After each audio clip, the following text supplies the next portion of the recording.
Bom, para a gente falar de corrimento, a gente tem que lembrar que existem algumas doenças que provocam esse corrimento, né? Cervicites, vaginose bacteriana, tricomoníase e candidíase.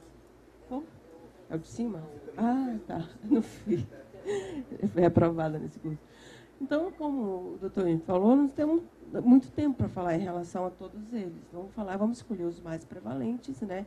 Na nossa clínica diária. Então, vamos falar de vaginose bacteriana e de candidíase vaginal. Então, lembrando que são doenças de corrimento vaginal. É importante que essa distinção entre o que é fisiológico e patológico, daí já começa o problema em relação ao corrimento vaginal. Porque essa sensação da paciente do que é normal, o que é anormal, é muito variável de paciente para paciente.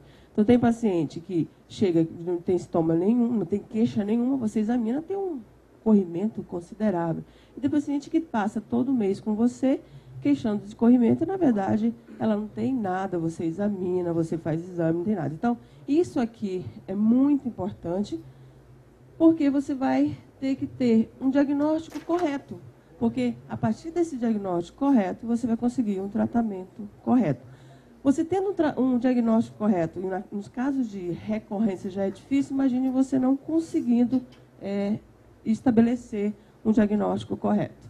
Bom, tratamento do corrimento vaginal simples no caso de uma candidíase. Esse tratamento aqui é o de CDC de 2015. É o comum, é o que a gente conhece, todo mundo sabe. Você tem aqui tópicos, né? Clotrimazol, miconazol em várias possibilidades de tratamento. Você pode usar qualquer um deles, e eu vou mostrar isso mais adiante, e você vai ter um resultado muito parecido no seu tratamento, no sucesso do seu tratamento. Se vocês observarem, o único agente via oral que é preconizado é o fluconazol. Por quê? Porque o fluconazol, comparado com outros medicamentos via oral, ele tem um sucesso igual. Por que você vai usar 2 ou 3 doses se você pode usar uma? Então, por isso que ele acaba sendo o preferido. Agora, vem as considerações. O tratamento, todo mundo já sabe, todo mundo conhece, tem em qualquer manual. O problema são essas considerações. Primeiro, não há evidência de que qualquer um desses regimes é superior à outra. Então, até uma sensação de liberdade. Qualquer opção dessa escolha que você vai fazer vai ter que ser baseada em quê? Na conveniência do regime. O que é melhor para essa paciente? Um creme vaginal, 3 dias, 7 dias, um óvulo ou um comprimido via oral? Então, isso é importante. Já começa a direcionar como é que se faz um tratamento de um corrimento vaginal. Você não vai conseguir fazer um tratamento para todo mundo. Você vai ter que olhar uma por uma das suas pacientes. Aqui, uma coisa super importante. Essa diferenciação entre azóis e polienos, mais famosos em estatina. Então, os azóis eles têm maior atividade antifúngica, uma maior variedade de apresentações, por isso que tem uma melhor adesão. Então, eu sempre falo com os alunos do ambulatório que não usem estatina. Quem que quer usar 14 dias de creme vaginal? Alguém aqui quer usar? Ninguém, né? O Mauro quer, então vou prescrever para o Mauro, tá bom? Mas eu acredito que seja bem inconveniente. E alguns cuidados. Os azóis locais, eles podem ser irritantes à vagina, principalmente por esse tipo de conservante químico que é usado na maioria dos cremes vaginais. Então, é comum, vocês sabem disso, eu não estou falando nada demais, a paciente referir uma queimação, uma sensação ruim logo no início do tratamento. E muitas vezes o que é que a gente fala? Ótimo, quer dizer que está fazendo efeito o remédio. É assim mesmo, não é isso que a gente costuma falar? Mas não é verdade.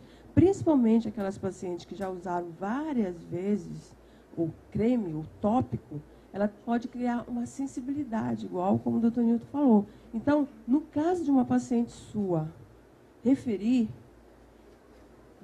lavar imediatamente o máximo dessa medicação, o mais rápido possível que você puder tirar e não usar mais.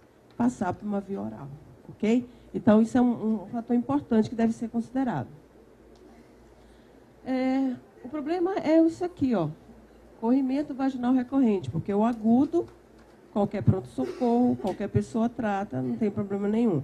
Mas aí quando você tem um corrimento vaginal recorrente, aquela paciente que vai todo mês no seu consultório se queixando de prurido, de corrimento, de incômodo, dificuldade até mesmo na relação sexual, aí a coisa fica complicada. Aí você precisa de um diagnóstico melhor, mais bem feito. Você vai precisar do quê? Principalmente de um cefundo. Por quê? Mais de 3/4 das mulheres sintomáticas, ou seja, aquela mulher que vai chegar no seu consultório e vai queixar mesmo, elas são encaminhadas a clínicas especializadas com o diagnóstico de vulvaginite fúngica, mas não tem a presença da levedura. Isso a gente vê no nosso dia a dia no ambulatório de infecções genitais. Então, o ambulatório, ele é assim como o serviço do Tonito, ele drena esses casos. Então, uma paciente chega lá dizendo que já tratou N vezes, vários tipos de creme, vários comprimidos, mas essa paciente nunca fez um diagnóstico correto. Essa paciente nem sequer fez uma bacterioscopia, muito menos uma cultura específica para fungo. Então, aqui é o seu diferencial. Então, não tem como você considerar uma vulvaginite de repetição se você não tiver um diagnóstico claro. Esse meio tem que ser um meio específico e ele deve isolar as espécies. Todo mundo sabe, é do conhecimento de todos, que candidíase de repetição, o principal agente envolvido é a albicans. É a albicans mesmo, 95% é albicans. Porém, existe uma chance de não ser albicans. E se você não souber essa informação, você não vai conseguir tratar essa paciente e você vai carimbar como diagnóstico de candidíase de repetição um erro de diagnóstico, ok? Cultura negativa, você deve pensar em quê? Em processos alérgicos. Então, uma paciente que tem toda essa sintomatologia, uma cultura negativa, será que não é uma vaginose citolítica? Será que não é um processo alérgico? Coisas que você deve aventar. E em relação à atividade sexual, isso aqui é muito interessante. Por quê? Porque atrapalha. Uma paciente que tem uma vagina com ardor, que não pode nem tocar muitas vezes, atrapalha. E isso aqui é importante vocês saberem também. Se houver relação com o aumento da sintomatologia das atividades sexuais, é prudente examinar o parceiro. Para quê? Para ver se ele é sintomático e para ver se existe excesso de mucosa no pênis. Então, eu não estou falando aqui que candidíase é uma DST. Eu não estou dizendo isso. Mas eu estou dizendo que o parceiro pode participar na recorrência desses casos sintomáticos. Então, é importante ver primeiro se esse parceiro está doente. Porque se ele não estiver doente, tem que ser tratado. E se ele tem esse excesso de mucosa no pênis, que também pode causar uma irritação da mucosa vaginal da parceira dele. Lembrar que algumas mulheres são alérgicas às substâncias do sêmen, que provocam reação vaginal. E também são alérgicas ao látex preservativo. Aí fica, mas que situação? Se ela usa camisinha, ela tem alergia. Se ela não usa, ela tem alergia ao sêmen. Aí é complicado. Ela tem que escolher um lado que ela vai ficar. Aí fica bem difícil, né? Temos algumas opções que não vamos citar. Aumento da produção local de prostaglandina, que cria um ambiente favorável para o crescimento de cândida. Esse aumento da prostaglandina muda o tipo de resposta do hospedeiro em relação ao agente. Então, normalmente, a resposta à cândida é um tipo de resposta destrutiva, que vai lá, os macrófagos e destrói. Quando você tem esse aumento, você vai para um tipo de resposta que mantém a infecção, o processo inflamatório crônico. Então, isso aqui também é ruim. Então, essas situações clínicas onde as modificações das práticas sexuais para evitar a exposição da mulher a esse alérgeno pode ser útil. Então, mais uma vez, conhecer a sua paciente ao diferencial no escorrimento de repetição. Um fator importante que deve ser considerado é a MBL. MBL, ele é uma proteína que você tem dentro da sua vagina. Tem outros locais, mas ela tem dentro da vagina também. Ela é um marcador. Ela se liga aqui, ó, na superfície da cândida, dando um sinalzinho para o nosso sistema imune para ir lá destruir essa cândida. Então, ela é um fator importante para a gente na nossa defesa em relação à cândida. Acontece que o gene que codifica essa proteína, ele muda, ele é mutável, ele não é estável. Então, ele pode ter o gene selvagem, que é o original, mas ele pode ser também um polimórfico, pode mudar. E esses alelos variantes induzem uma produção de uma proteína instável. Então, ao invés de ela ter uma quantidade de proteína ok, ela tem uma quantidade de proteína menor. E aqui fica muito fácil entender.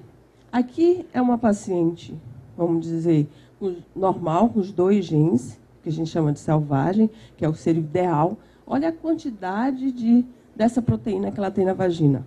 Essa aqui, ela já tem um outro genzinho, o B. Olha, começa a diminuir. E essa aqui não tem o marcador bom, o alelo bom. Ela não tem quase nada. Então, imagina como expor essa paciente a uma cândida, essa a uma cândida e essa. É óbvio que essa paciente não vai conseguir responder de maneira satisfatória. Ai, meu Deus. E aqui fica bem evidente quando você vê paciente com candidíase de repetição e controles, ou seja, pacientes normais. As que têm os alelos OKs têm um número menor, enquanto que os alelos alterados têm maior quantidade. Então, significa que nós temos limites. Tem pacientes que vão ter essas alterações e que a gente não vai conseguir identificar, porque isso aqui é um estudo genético, e a gente não vai conseguir tratar definitivamente. Então, a gente precisa dar qualidade de vida para essa paciente. Em resumo, o mais importante é o diagnóstico, identificar hábitos, principalmente em relação à higiene, o laboratório com isolamento, principalmente das cândidas não álbicas. Lembrar que esse tipo de cândida elas são resistentes ao medicamento mais comum. Então, se você identificar isso aqui, não adianta ficar tratando como você trata normalmente. Você tem que entrar com algum outro tipo de medicamento. E aí você vai ter sucesso terapêutico, ok? VB é mais rápido, né? Aqui também o tratamento todo mundo conhece. Você vai usar metronidazol e clindamicina. Todo mundo sabe disso. O problema são as considerações em relação a isso. Você pode ter VB sintomáticos e assintomáticos, tanto no primeiro episódio como episódios repetitivos. Então, como seria o corrimento vaginal simples? Que tipo de consideração que você vai ter? Um tratamento de primeiro episódio, por exemplo, no pronto-socorro normal, vai responder bem ao antibiótico. Isso aí não vai ter dúvida nenhuma. Longo período de tempo ou alterar o antibiótico utilizado quando você começa a ter alguns episódios de repetição. O paciente teve um segundo episódio, teve um terceiro, então alterna. Em vez de usar só metronidazol, coloca uma clindamicina, você vai ter um bom sucesso. Na paciente assintomática, que é um problema, né? Como é que você vai fazer o tratamento dessa paciente? Primeiro, que você precisa fazer esse diagnóstico. Então, você vai ter que fazer uma triagem desses pacientes assintomáticos em procedimentos, pré-procedimento cirúrgico. Talvez seja um benéfico, tenha algum benefício. Na Unicamp, a gente usa isso para a colocação de DIU. Então, toda paciente que vai colocar um DIU, é feito esse controle. Em relação às outras cirurgias, não. E as considerações são essas aqui, ó. Metronidazol e clindamina são altamente eficazes contra a maioria das bactérias anaeróbias. Porém, dependendo da mulher, você pode ter uma ação menor em relação a esses micro-organismos. Olha só quem está aqui. Gardnerella, Mycoplasma, Mobiluncus, o que está fazendo parte da flora de uma vaginose bacteriana. Então, dependendo da mulher, você pode não ter uma reação tão boa. E, lembrando, esse etopóbio vaginal, que foi o mais recente da família, ele é resistente ao metronidazol. Então, não adianta dar metronidazol. Então, ela não tem uma vaginose bacteriana de repetição. Ela tem um erro diagnóstico. A atividade sexual também é importante em relação a isso. Lembrando que uma exposição à atividade sexual faz com que essas mulheres voltem a ter episódio, mas também não é uma DST. Porque você tem esse tratamento, você não melhora a cura, não mantém essa mulher mais equilibrada. Então, existem algumas possibilidades. E isso aqui está bem associado em relação aos profissionais de sexo, tem o maior número de vaginoses bacterianas, acredita que seja mais em relação ao trauma e também à questão da colonização com sêmen. Essa é a minha receita de bolo. É bem diferente da doutora Yara, mas eu acho que é isso que eu queria deixar para vocês. O erro mais frequente que os médicos fazem em mulheres com corrimento vaginal, principalmente de repetição, é sempre tentar fazer o diagnóstico e especular. Vai lá, olha, ok. E tratar a paciente já no primeiro contato. Não há desonra, não tenha medo em adiar a terapia quando existir dúvida, até que todos os exames, principalmente baquivagem, cultura específica, estejam disponíveis. Por quê? Senão você cria e estigmatiza essa paciente. Ela já passou por vários médicos e chegou até você. Então, você não pode ser mais um, você tem que resolver o problema dela. Utilizando intervenções de tratamento que não vão ajudar e, às vezes, até pode piorar o problema. Obrigada.